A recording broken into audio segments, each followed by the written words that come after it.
പാലക്കാട് ആഞ്ജനേയ സേവാ സമിതിയുടെ നേതൃത്വത്തിൽ റോഡിൽ ഭാരതാംബയുടെ ഫോട്ടോയ്ക്ക് മുന്നിൽ നിലവിളക്ക് കൊളുത്തി അഭിനന്ദനങ്ങൾ അറിയിച്ചു. രാജ്ഭവനിലെ പരിസ്ഥിതി ദിനാഘോഷ പരിപാടി നടക്കുന്ന വേദിയിലെ കാവിക്കൊടിയേന്തി നിൽക്കുന്ന ഭാരതാംബയുടെ ചിത്രത്തെ ചൊല്ലി കഴിഞ്ഞ ദിവസം ഭിന്നതയുണ്ടായിരുന്നു. രാജ്ഭവനിലെ വേദിയിൽ RSS പരിപാടികളിൽ ഉപയോഗിക്കുന്ന ചിത്രമുണ്ടെന്ന് ചൂണ്ടിക്കാട്ടി മന്ത്രി പി പ്രസാദ് പരിസ്ഥിതി ദിനാഘോഷ പരിപാടി ബഹിഷ്കരിച്ചിരുന്നു. മന്ത്രിയുടെ നിലപാടിൽ പ്രതിഷേധിച്ചാണ് ആഞ്ജനേയ സേവാ സമിതി ഭാരതാംബയുടെ ഫോട്ടോയ്ക്ക് മുന്നിൽ നിലവിളക്ക് തെളിയിച്ചത്. കേരള ഗവർണർ രാജേന്ദ്ര വിശ്വനാഥ് ആർലേക്കർക്ക് പിന്തുണ പ്രഖ്യാപിച്ചുമാണ് പരിപാടി സംഘടിപ്പിച്ചത്. അമ്മ എന്ന് വെച്ചാൽ അമ്മയാണ്. അമ്മയുടെ കാൽക്കൽ പ്രണമിച്ചുകൊണ്ട് എന്തും തുടങ്ങണം. നമ്മൾ വീട്ടിൽ നിന്ന് എന്തിനിറങ്ങുമ്പോഴും അമ്മയുടെ കാൽക്കൽ അച്ഛൻ്റെ രക്ഷിതാക്കന്മാരുടെ പാദം നമസ്കരിച്ചുകൊണ്ട് നമ്മൾ ഇറങ്ങുക എന്നുള്ളത് നമ്മുടെ സംസ്കാരമാണ്. അത് പുതിയതായിട്ടുള്ള കാര്യമൊന്നുമല്ല.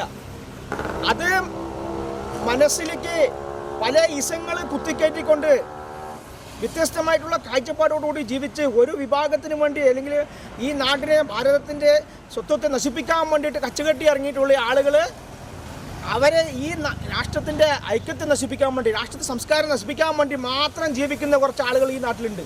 അവർക്കത് ഇഷ്ടപ്പെടില്ല. ഭാരതം ഉണർന്നു വരുന്നവർക്ക് ഇഷ്ടപ്പെടില്ല. ഭാരതത്തിൻ്റെ സംസ്കാരം ഉയർന്നു വരുന്നവർ ഇഷ്ടപ്പെടില്ല. ഭാരതത്തിൻ്റെ ജീവിത രീതി അവർക്ക് ഇഷ്ടപ്പെടില്ല. ഭാരതത്തിൻ്റെ ഭക്ഷണ രീതി അവർക്ക് ഇഷ്ടപ്പെടില്ല. പിന്നെ ഈ പ്രകൃതി അവർക്ക് ഇഷ്ടപ്പെടുമോ? UTV news, Palakkad.